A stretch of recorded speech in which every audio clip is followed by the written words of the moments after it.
I'm going to talk about low traffic neighbourhoods. There's the other thing, obviously, about Albion Way, but we'll come on to that a bit later. I think Francis can update us a bit on that. So I'll go to my presentation, see if this works. Can everyone see my screen? Oh, hang on, let me. Sorry.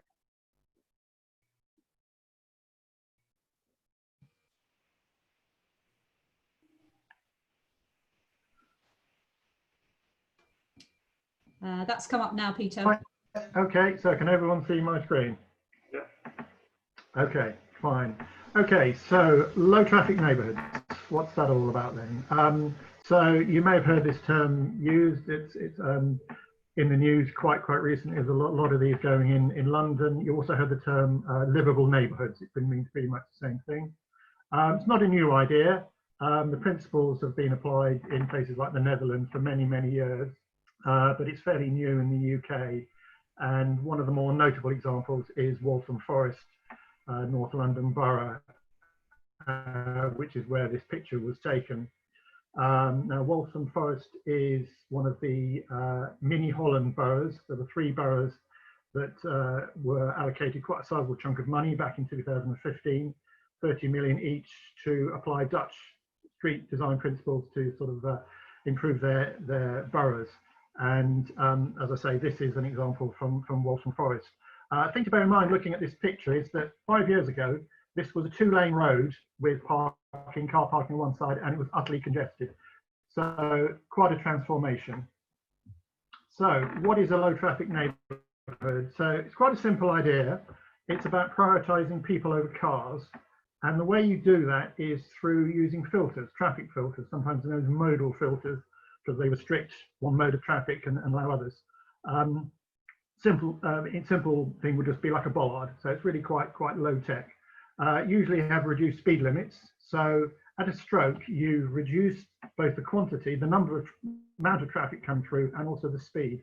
So important to say that this is not banning cars, but it only allows people car access to residents and for things like deliveries.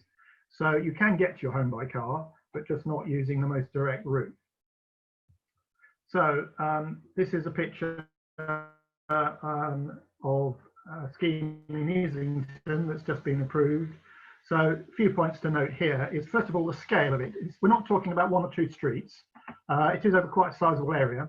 And also you need to look at the boundaries. So the first thing you need to do is decide the boundaries.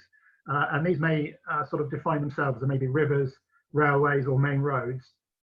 You then need to look at the access point. So every access point needs to be, you need to think about whether it's blocked off, whether you're filtering traffic or whether you're allowing traffic through, but sometimes only in one direction. And then also you need to think about filters within the low traffic neighbourhood.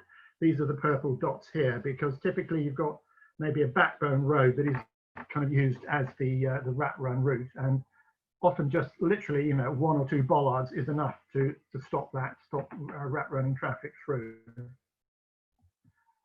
So what are the benefits of a low traffic neighbourhood? Well, many and varied. Obviously, first of all, it's a lot safer. You've got less traffic and it's going much slower. Another thing is that it's much quieter. When we Cycle Forum visited Waltham Forest a couple of years ago, one of the main things they said was, it's amazing just how quiet it is. You can hear birdsong.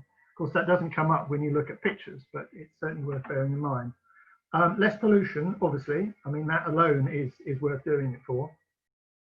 Less congestion. Well, people raise their eyebrows when you say that, but actually it's true, because this is where the twin concepts of induced demand and traffic evaporation come in. I mean, these are well-proven concepts over many decades. Induced demand, we're all probably familiar with. You've got a 4-lane road, utterly congested. What do? We put another lane on, but that becomes just as congested. The inverse of that is traffic evaporation, which is when you make it more difficult for people to travel by car. Traffic literally evaporates. People choose different means of transport, walking or cycling, or they choose not to drive at all. And in fact, in Waltham Forest, they measured after the scheme went in, lo and behold, there was less traffic, not just within the low traffic neighbourhood, but on the surrounding main roads, the traffic is reduced by something like 15% or so. So it's a win-win-win-win situation, really. One of the main goals is more community interaction. Again, this is a well-known principle. There's a study, a famous study done in America in the 60s, where looking at busy roads, where you're on a busy road with lots of traffic, you don't really interact with your neighbour across the street. As the amount of traffic reduces, people interact much more. You can stop and chat, children can play in the street and so on. Businesses also, it can be good for small businesses. For cafes and so on, you've got space to put out tables and chairs and so on.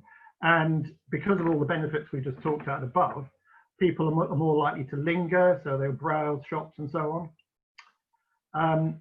Also, by doing a low traffic neighbourhood, you often create quite a bit of space where you can do public realm improvements, such as putting in benches, trees, borders of plants and so on, and sculptures and art and so on. So all this leads up to people having much more of a sense of place and a pride in their neighbourhood.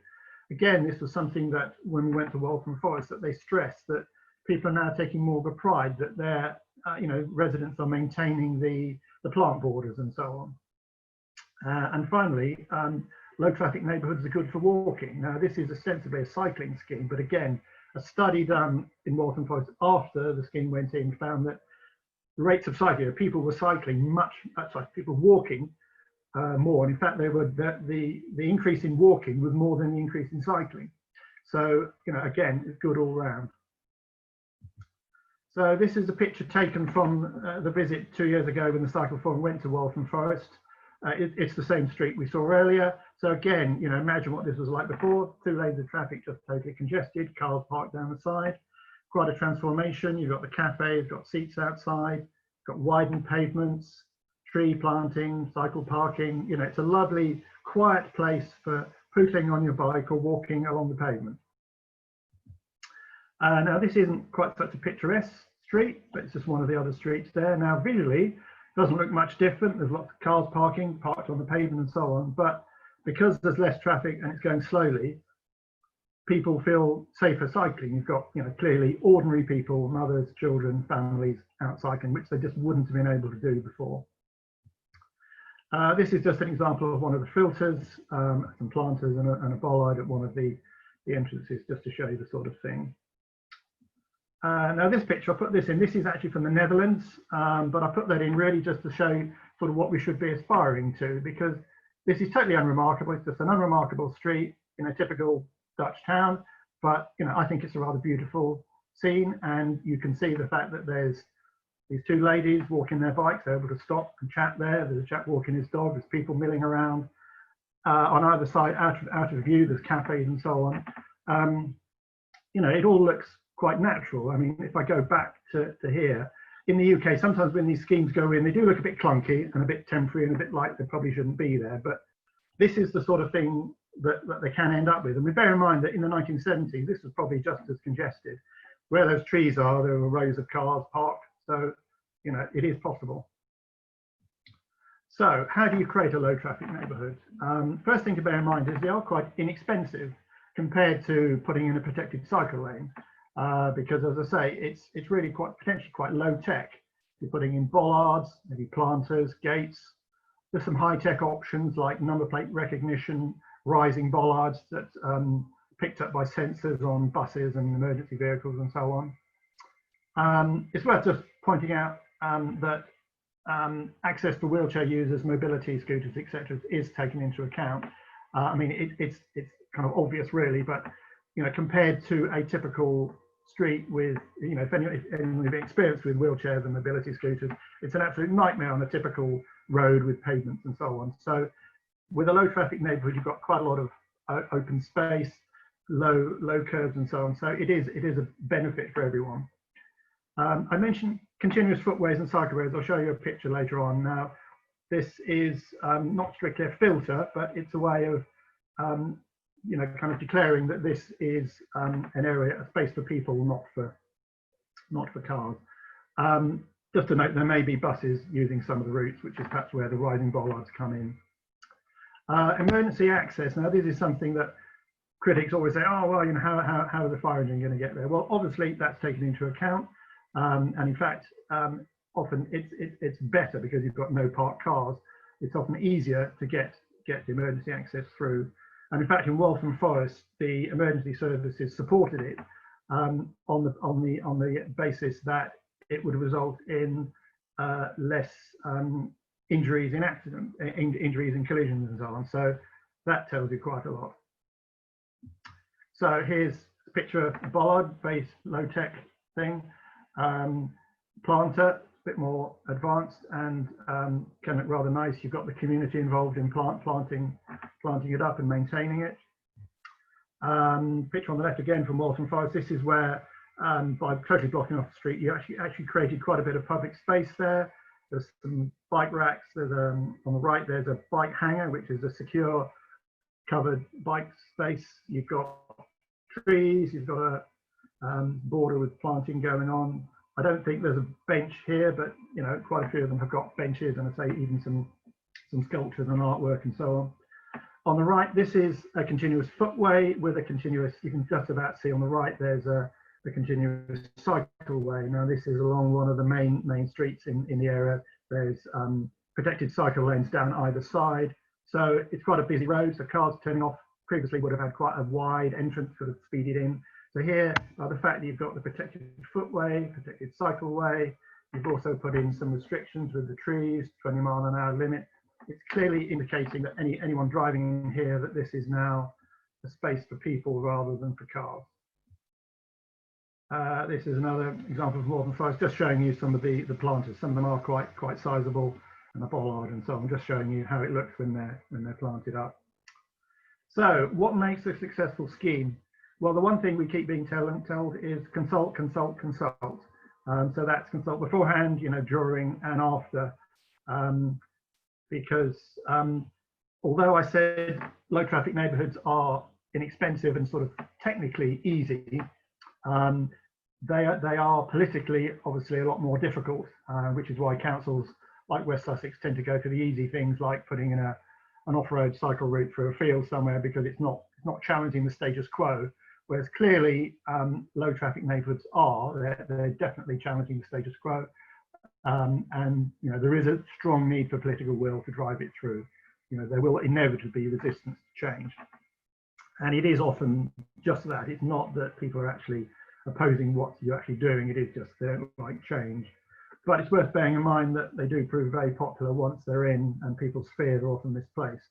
Waltham Forest is a case in point. There was very visible, organised protest to it, but now that it's in place, it's proving very popular. A lot of the resistance is from businesses who you hear this come up all the time, that you know, money arrives by car. Well, this has been proven not to be the case at all. It's people that bring money, and in fact, there's a study done where cyclists, although obviously each individual trip they do to the shops, maybe they don't spend quite as much as someone coming by car and filling up their boot, but they do tend to come more often. So overall, people on bikes spend just as much money as people on cars, if not more. And the final point, the sort of public health benefits, which are enormous. I mean, what you're doing clearly here is getting people out of cars and getting them to walk and cycle. So clearly they're going to be more active, and you know, we're facing a public health crisis, you know, physical health, mental health, obesity. So it's just got to be a good thing that more people are walking and cycling. So here's another picture of Waltham Forest. This is the other end of the street we saw earlier. You can see it's access only coming one way, but it's a contraflow cycle lane.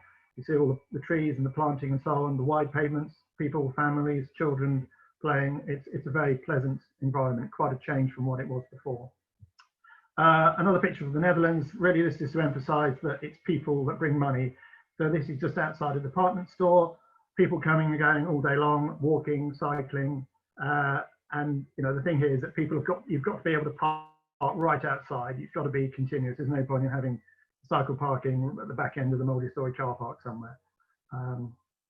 Waltham Forest, this just shows some of the public realm improvements. There's some benches and a bit of planting there. I think that was taken just soon after it went in, so it's not looking like much at the moment, but just shows you the sort of thing. Waltham Forest again. Now this is an area where this was through traffic for cars. They've created kind of a new public square really, so you can't quite see it, but just out of shot on the right, there's some benches and a kind of area for playing games and so on. So just some links to some reference material. There's a very good video that Waltham Forest Council did about 5 years of Waltham Forest. There's a link to an article about our visit there. A couple of documents. These are quite good introduction documents by Living Streets. First one's kind of an executive summary. Second one's more technical nitty gritty of curbs and bollards and so on. And then finally, there's a really good video about Ghent in Belgium. Now this is kind of applied across an entire city, and you see that it does work and that the benefits scale over the entire city. That's really one to watch. Streetfilms.org is a really good website. Chapter, American guy, does films all over the world. Yeah, sort of good examples of cycling infrastructure from all over the world.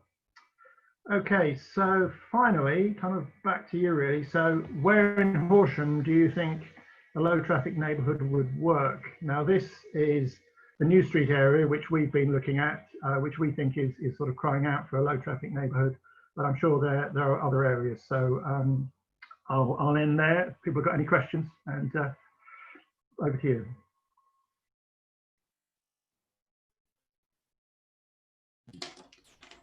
Thank you very much, Peter. Lots to talk about, I think. There's a few questions that come up on chat I've seen. Perhaps they're the people who've put questions. Mark, I think you were first. Do you want to ask those first? And then we could perhaps look at the what's on the screen with the low. Okay. Yeah. So yeah, my question was the early map. There was I think a green and a purple area. I was just trying to work out if it was all low traffic neighbourhood or whether just the green area was low traffic neighbourhood. And the follow-on question perhaps is, how big is the Waltham Forest LTN? Right, I should have, of course, prepared a map of that. I think the one you're referring to is this one here. Yes, I think it's possibly a little bit bigger than that actually. But what they've done there, because they've not just done one low traffic neighbourhood, they've done all sorts of things there. So the low traffic neighbourhood is kind of subsumed into everything else, but it's probably about this sort of scale. I mean, to be effective, you have to, it's not just one or two streets. It really does have to cover quite a sizable area. Sorry, but the three different colours there, the blue, the green, the purple, do they mean anything? Or is it all one low traffic neighbourhood? I'm not sure. Yeah, I think they have broken it down into subsections. Okay. Yes.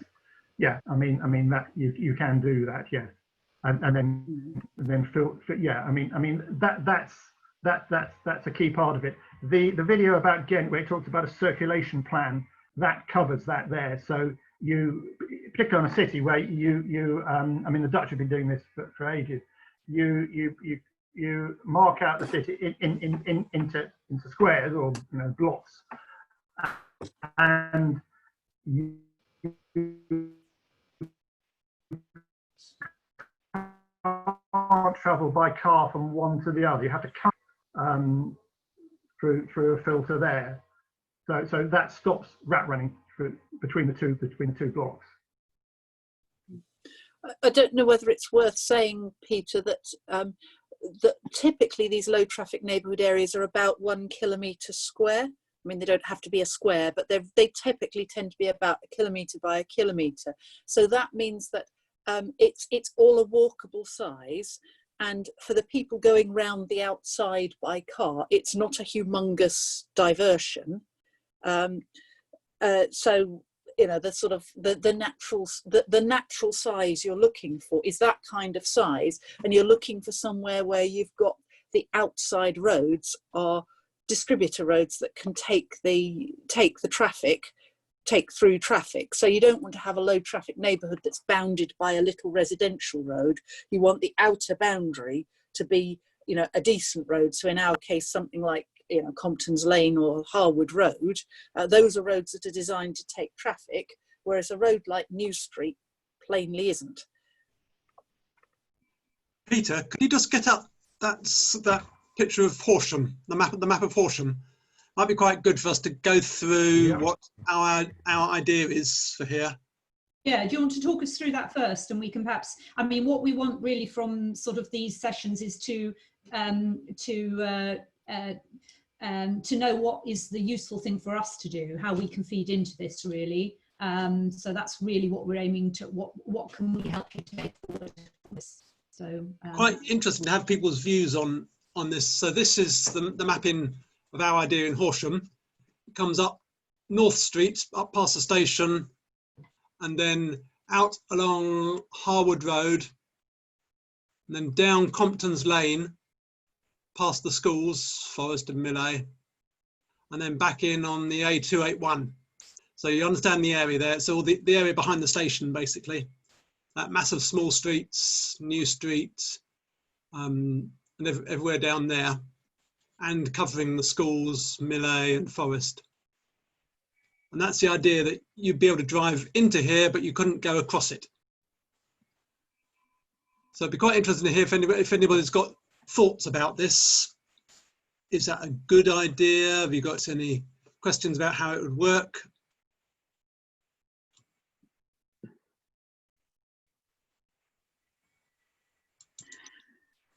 That looks amazing. I'm not, I don't live over that side of town, so I don't know how practical it would be for people who live over there. But on the rare occasions I drive across there, it would be just completely transform that area, wouldn't it? And make it so much easier for the residents to find parking and park and that. It would do. And ideally, on the main roads, you would then have some sort of protected cycle infrastructure as well. Mm. So that on the main roads, you have protection, and in the inside roads, they're much quieter and it cuts out through traffic. But crucially, people can access everywhere. My son used to cycle from Holbrook to Forest School, and it was so dangerous. He did it for a number of years, but it was very dangerous. Would have made his route a lot safer as part of it.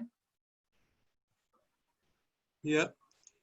I think the area around Holbrook is quite interesting because you've got three sort of parallel north-south roads there. So you've got Pontail, North Heath Lane and Rusper Road, and they're all pretty horrible roads as far as, you know, they're narrow and all taking a lot of traffic. It's not sort of, there isn't really a very good obvious boundary apart from going the whole hog like they did in Ghent and going for the A264 as an outer boundary. So in my view, that's probably one of the more tricky areas to sort, because you're probably going to have to tamper more substantially with the vehicle flow to get something to work. So people's thoughts about that would be quite interesting, because one of the roads that is a really awful thing in that part of town is Wimblehurst Road. And actually, might it make more sense to not have two-way through traffic going along Wimblehurst Road all the time? It really wasn't designed for it. Alternatively, you might like to look at the more obvious ones that sort of show themselves up, which is that area that Peter's just shown us. But if you look, there's a similar sort of area really in the round Blackbridge Lane, which is a huge rat run. People cut through there instead of going to the traffic lights and on Albion Way. If you made that into a sort of low traffic network area, and similarly the area around Rusham's Road and the Trafalgar area, it's another area with lots of tiny little Victorian terrace roads which are really clogged with traffic, and people are huge numbers of people going down Rusham's Road simply as a shortcut to avoid the traffic lights. Would it be better for people who lived there and went to school there if that through traffic just wasn't there anymore?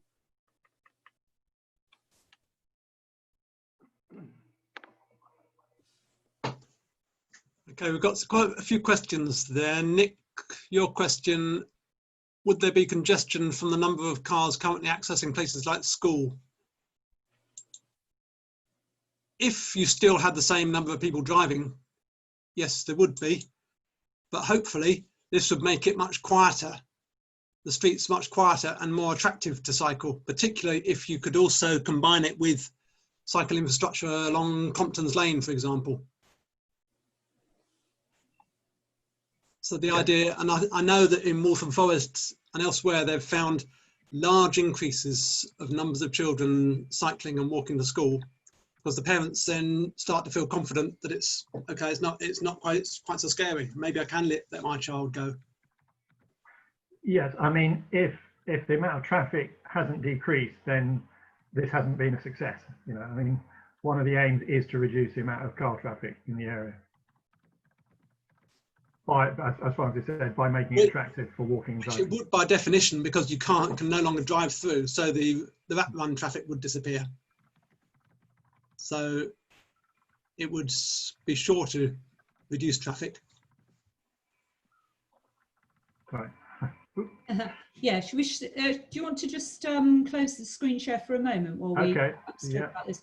The other area we were talking about last time when you were here a couple of weeks ago, Francis, was the along the Guildford Road and that cycle lane that leads up to Tambridge. We've got a couple of schools, certainly secondary schools noted in that bubble area. Your proposal? Yes, yeah. One of our proposals was to have, we would love to see segregated cycling along Guildford Road and then along the Bishopric and then straight into the town, straight into the Lind Cross. a safe crossing over Galbian Way and then into the Lind Cross. That's long been on our wish list. It's worth adding a note of caution that these are our ideas. And there is not, well, Ruth can tell us more about this, but there is not the political will to do this. So one of our ideas about sharing the low traffic neighbourhood is really to share the ideas, share out the idea with people like yourselves, gauge interest, hear what if people have thought of things that we've not thought about, and so we can start to publicise it and get the people's views, as it were. We'd love to do something like a mail drop, say, to everybody in the area, in that area that an LTN could be, and to share it widely, share the views widely, and get some real public consultation going. But that's quite a big deal to achieve. We put it forward as one of the ideas for the cycling and walking infrastructure plan as well, but that's not quite being made public yet. We haven't we haven't seen the published document. That's coming out. Is it a week or two, Ruth, before the it's at some point soon after the 14th of July. Right. is the latest promise. I'm afraid it keeps on being delayed and pushed back. Yeah. And I think this is one of the things that's so important. Like Peter said, these things are technically quite straightforward, but we really do not have the political leadership on this. I think a lot of the councillors are frightened that this is a vote loser. A lot of the councillors live quite away from the town. They use the car for every trip they make. They're utterly dependent on cars because they don't live within walking distance or cycling distance of any of the facilities they use. A lot of us are a bit old and rickety and have got to an age where we don't actually expect to expend any energy to move around either. So I think there's a psychological barrier there and a lot of fear about resident backlash as well if they do it, and just not understanding that it's got a benefit. So it just drops right off the list. So I think it's really, really important that if we want to get anything to do to reduce the amount of car use and to get alternatives and more active travel, that there's a message sent to people like me that there is a public will for this. And some of it, there is an active public will. There are people like you, and some of it, there are people who we've seen out in the lockdown, they all got on their bikes. The roads were full of tiny little kids with their mums and dads along empty roads, and they're disappearing again because the cars have come back. And those people aren't agitating for low traffic neighbourhoods because they don't know they exist. Their first reaction, if somebody says, block this off, will be, oh, but I won't be able to drive there, because they won't have looked at it as this is giving me that thing that I really enjoyed during the lockdown. So there's a big education thing for both the public and the councillors, I think. So, you know, there's a lot of pushback within the council, and the more that we can get the word out, I think, you know, the more we can start to get something in and make a success of it, and then people will say, actually, I want some of that too. Just a technicality. So if for this creating these kind of low traffic neighbourhoods, which authority would need to spearhead that? Presumably West Sussex, would that be, or actually are we talking about input from HCC? Ah, right. Well, it is interesting. West Sussex is the highway authority. They hold the purse strings, and they are the technical authority on highways. But Horsham is the planning authority, so they also have a role. Now, there are two sort of big things happening nationally on building for cycling. One's this thing that Francis mentioned about the LSWIP. So that's like a 10-year strategic plan for a town, for what cycle routes you're going to have. And the other thing is this emergency COVID cycling schemes. And what we've got going on is lots of grassroots people pushing the councils to do something. And there is a small group in West Sussex who actually are trying to achieve this. They bid for some money for the government for these emergency schemes, but they only bid for things that would be politically acceptable to Horsham District Council. So Horsham has got one very small, very token and far too late scheme in the pipeline. It's less than 2% of the money that West Sussex is getting, because the Cabinet didn't want to commit to doing anything. So it is both councils that need to be involved in order for something to happen, because West Sussex isn't itself committed enough, and it hasn't got the people either, the resources that it's put in place to actually sort of be an active leader on it. So in order for it to happen, we need to be pushing at both ends, I think. So it's a disappointing answer, sorry. But yes. So overall, LTNs seem very positive, and if they're explained well, many people will probably give you a thumbs up. They're good for communities. So yeah, what do you think you have to do in the next step to try and move people forward, to get a groundswell? I think we need to get the message out, which is why Francis is talking about potentially leafleting.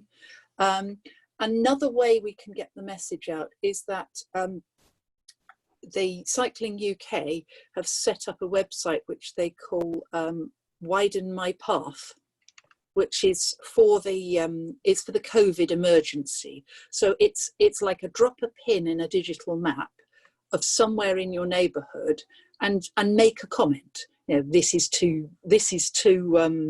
busy with the traffic. I'd like to have a filter here. The pavement's too narrow here. I need it wider for walking.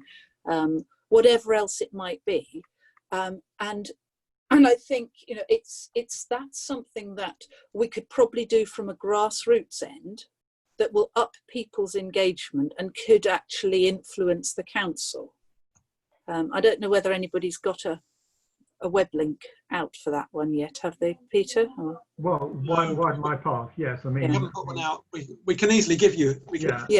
Yeah, I mean, we tweeted it and so on. I didn't do it too much because we learned that West Sussex were saying they weren't going to take any account of it. But I think we've now learned that they are, And I think the important thing is that if enough people do use it, then the council will have to respond to it. It's really useful. It's really simple to use. Couldn't be any simpler to use. So it's definitely worth recommending.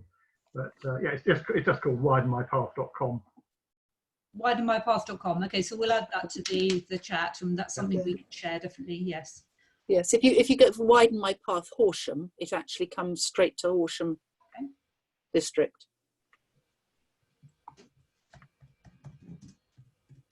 And of course, for people to get a real feel of what you've been saying, the photographs do it, don't they? So I'm just slightly concerned about a leaflet drop. Well, a leaflet drop would have to have a lot of photographs so people can feel what you're talking about rather than just seeing dead fact on a piece of paper, maybe. Absolutely. Yeah, you need careful. You need quite careful design.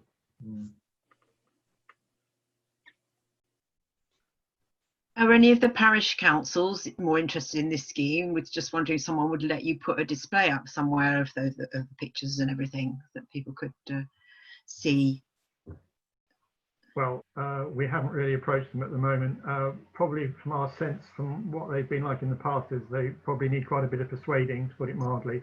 But you're absolutely right. I mean, you know, without political support, this would go nowhere. You know, it needs to be, you know, the parish councils, neighbourhood councils, whatever, district councils, county councils. You know, they all need to be driving this forward. Otherwise, it's just not going to happen. I think one of the big problems is that these ideas are very much being pushed by cycling organisations, and they've been pushed by people who are saying, look how wonderful it is in the Netherlands, or look what's happening in London. And our councillors stick their fingers in their ears and they say, we're nothing like the Netherlands, we're nothing like London, and we don't want those bloody cyclists anyway. Bloody cyclists, they're on the pavement, they're mowing us down, they're not using lights, they're not using high vis, they're terrible. And I think one of the biggest psychological hurdles is to understand that this is being pushed by cyclists because they're the ones that have seen it. They're the ones that are kind of touching it and involved in it. But the benefits are really not for the people you see on bikes, because the people you see on bikes are already on the street. They're riding around. The benefits for this are for the people who live in houses who want their kids to be able to play out in front of the house, who don't want so much traffic noise, don't want so much pollution, who want to be able to walk to the shops, who've got young kids and they're learning to ride or they're going to school. And for people walking, there's lots of people who assume that if you do something for cyclists, it's really bad for walking. And I think one of the real strong messages from Waltham Forest was that the money all came for cycling, and the benefits probably were more to walking and to people who lived there than they were for the people who were cycling. But it's fantastically cheap for what you get. And you know, if somebody now said, would you like me to take this away, and the school that now has 150 cars going outside it, or was it less than that, I can't remember, a day, is going to go back to thousands a day, and we're going to take away your sustainable urban drainage with the flower planting, and we're going to, you know, you're going to have parked cars and everything all over the place. They don't want it taken away. They love it. And also the reports from Waltham Forest are that they've only done it, they did it in one particular area, and now the other areas in Horsham Forest are saying, well, what about us? We want it too. So they've seen the success of it, and other people in the same borough are also wanting it. So it's proving by its own success, and it hasn't caused major disruption on the main roads, because people were worried, oh, everyone's going to be on the main roads and that's going to be really busy. But there's not been there has been some increase in traffic, but nothing outrageous, nothing really, really bad. Are the schools a good route in at all? I mean, parents talk a lot about, you know, they would love their kids to cycle to school or walk to school, but they don't let them because it's not safe. Are the school communities any sort of route in that can support you? at ground level? There really ought to be, oughtn't they?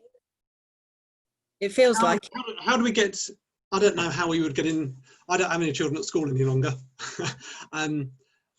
Where are the school communities, or what's the route into school communities? I don't know, but I know that the youth branch of this were looking at it quite seriously a couple of weeks ago after your previous presentation. One of the students from Millay was really, really excited about the idea of. Oh, great. You know, Because that's Ellie, I think, isn't it? Yeah, Ellie, yeah. We would happily come and talk. I don't know if there are groups or do something on Facebook, or we could be in touch with them somehow. Peter, do you want to just pop back on screen that proposed low traffic area, which takes in Millay and also takes in Forest, just for the youth to see. So this is a proposal for a model that's been done in Waltham Forest in London. Can you see that? Not yet. Oh, okay. Sorry, I'm going to have to share my screen again. So it's. Let me just do that. Okay. All right. Perhaps there's one key picture on the way to that as well that just explains it. I don't, A little bit small, but perhaps do you want to hang on. There we go. Right. Okay. just quickly talk it through, just in very simple terms, or brief terms. Okay. So this is the boundary of proposed low traffic neighbourhood around the New Street area. So the boundary roads are clearly the sort of what would be regarded as the main roads around here.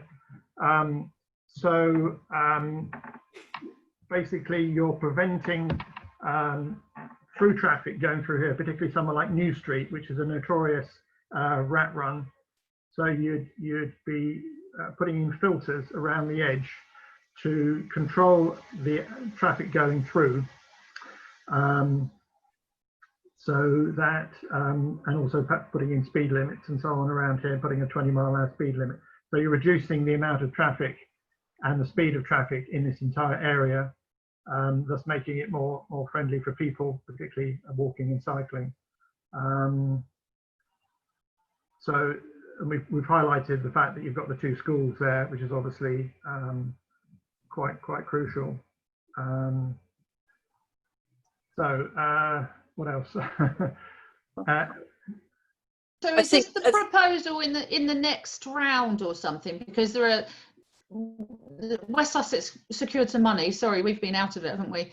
They secured the money, and Albion Way was, I believe, to be the first tranche, wasn't it? And is this a proposal for a second one? Well, this hasn't got that far yet. I mean, it could potentially, but as Ruth was pointing out earlier, as I've stressed, I think the political hurdle to overcome is quite large here. I think the benefits are there clearly, but we would need to demonstrate community support for this, and through that get political support for it. I think that's the key message here. Technically, it's not that difficult to do, but politically is the issue.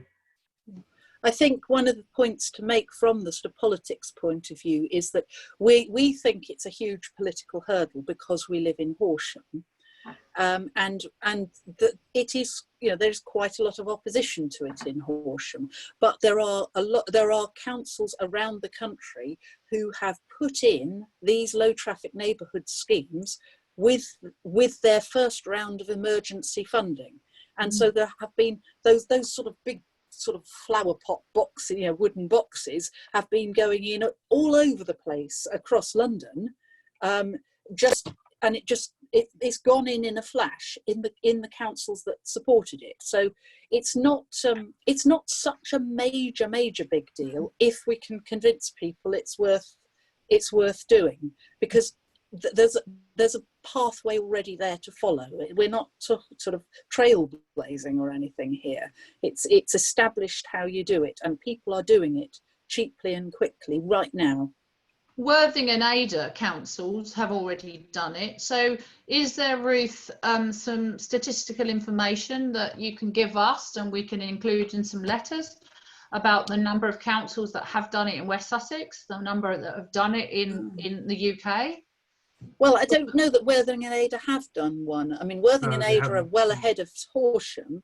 They've got their own schemes. They've developed a decent LSWIP themselves. They're ahead of us on that. But the thing is that West Sussex are, their initial reaction was they were terrified of the idea of a low traffic neighbourhood. They thought, oh, it'll be incredibly expensive, it's impossible, it's major, but they just didn't know about it. There are now some people in West Sussex who are saying, yeah, we think that might be a good idea. And they're there for the pushing, really, I think. So it's other places, not West Sussex, that we're copying.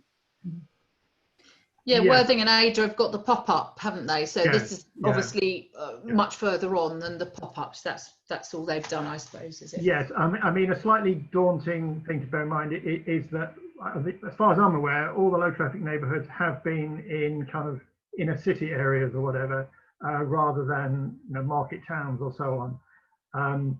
I mean, I think the benefits, as I said before, I think the benefits are just to be had anywhere. I mean, if you look at the Netherlands, everywhere, everywhere is a low traffic neighbourhood, every little hamlet stuck out in the countryside. The benefits are there, but I think the political sell is quite hard. And I think the trouble here, I mean, here is that we're starting from ground zero. I think a lot of the London boroughs, the politicians were kind of on board already, and we're just waiting for the opportunity for something like the COVID active travel fund to come along. So we've got a big job to try to educate people really in the first instance. There are a couple of points that are positive points there to sort of try and be a bit less pessimistic. Sorry. One is that when the government gave out the money for the first round of this emergency action, their letter that they sent to West Sussex said, in the next round, ministers are asking you to be even more ambitious. They are the people behind this within the Department for Transport are serious. They really want high ambition schemes. If West Sussex and Horsham fail to get money, it won't be because they were too ambitious. It will be because they weren't ambitious enough. So that's a real positive on our side. And the other thing to say is, it sounds like it's never happened before. But if you think, anyone who knows Roffey, if you go, well, let's start again. If you go to the Harwood Road roundabout with Compton's Lane, the great big roundabout there, there are 5 arms to that roundabout. There's Compton's Lane, Harwood Road twice, Redkiln Way, and then there's another one, which is Compton's Lane going north.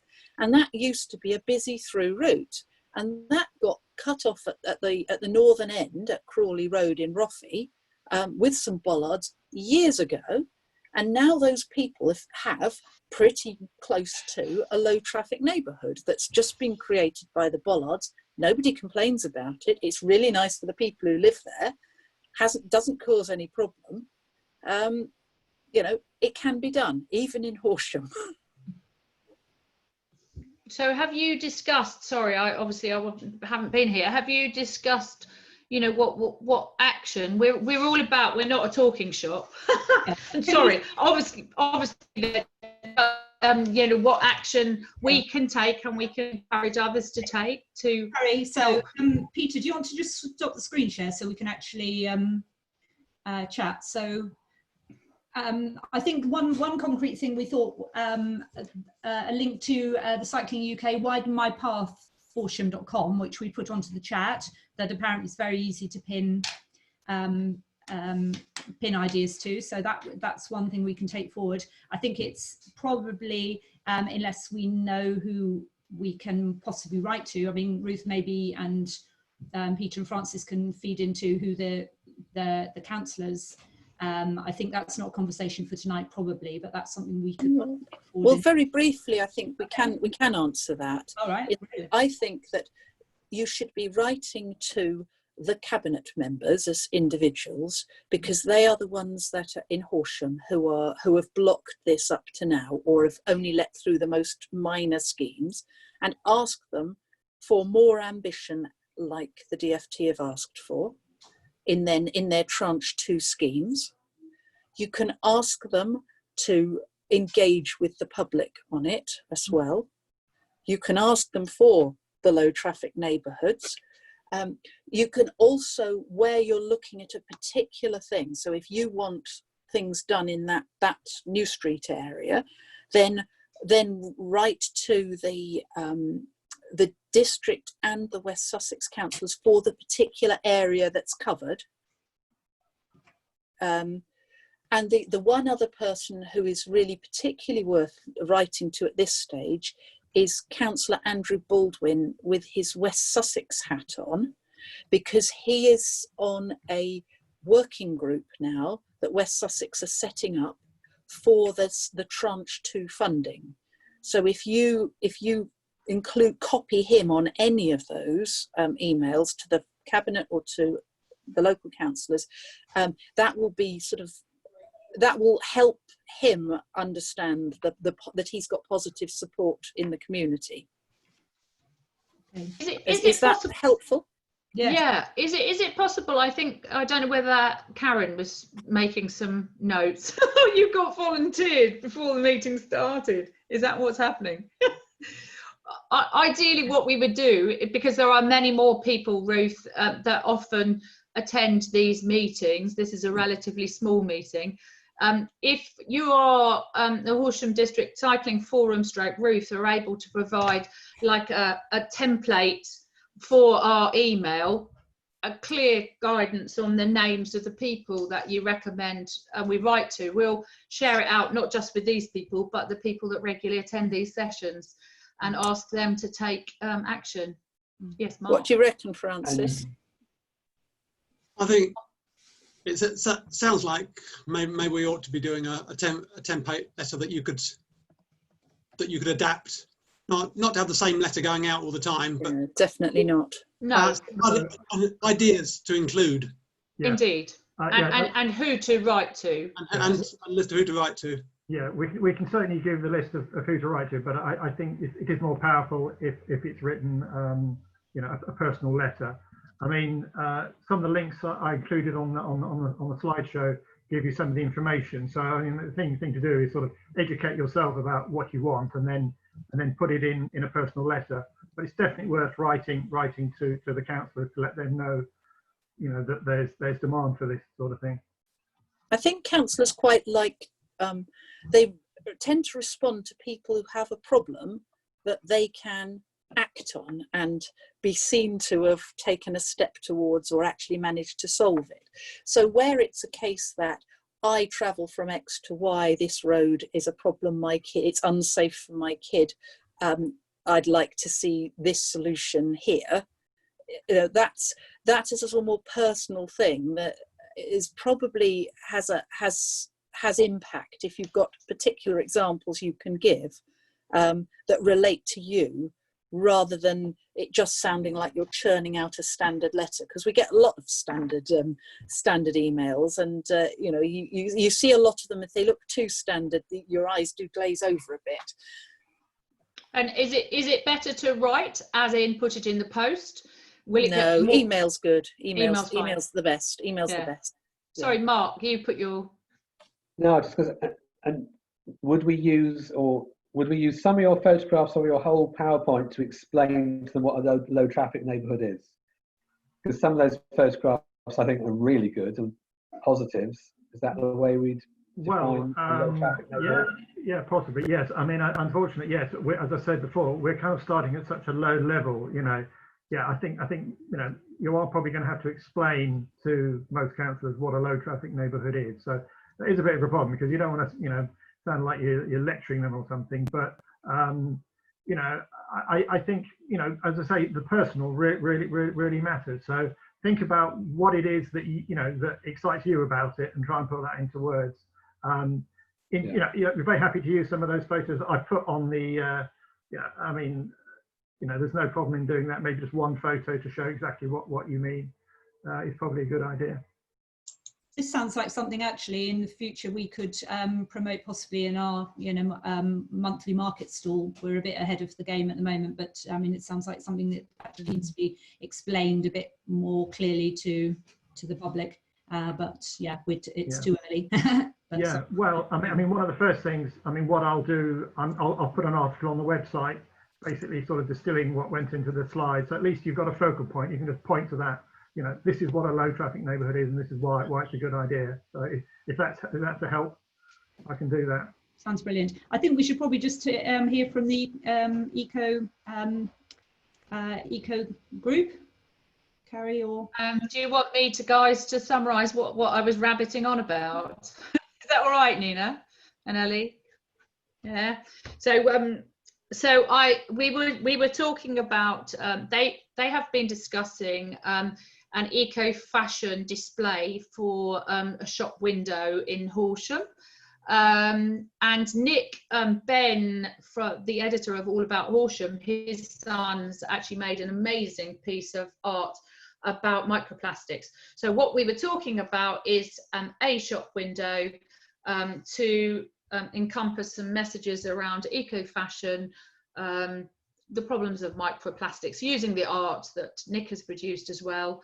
And Max from Christ Hospital, one of the Christ Hospital rangers, is really very keen on biodiversity. So what we've done is she's going to do a display on the BioBlix that Keep Rookwood Green are planning for August. Can't remember the exact date now, but towards the end of August, I think.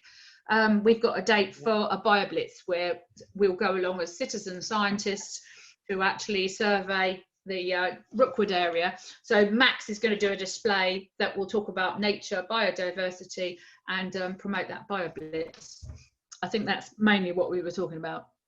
So I'm going to contact probably the manager of Swan Walk, the shopping centre, who I've spoken to quite a bit last year, about maybe using the living room or one of the other empty shops in Swan Walk, and obviously working with Catherine on this and all of the guys.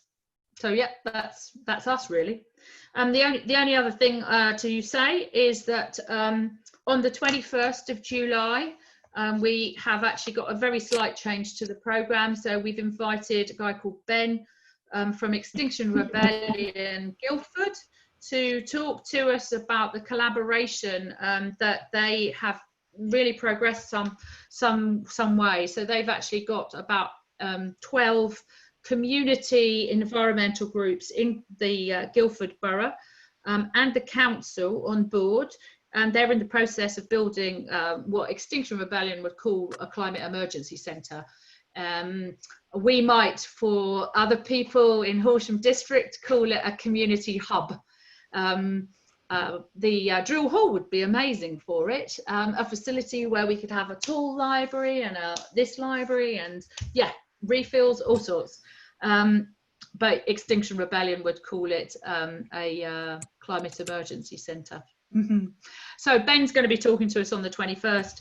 This Saturday, we've got actually my mum talking about milestones in life, celebrating weddings, christenings, funerals, anniversaries that do not cost the planet or your pocket. So i.e. on a budget and with the environment in mind.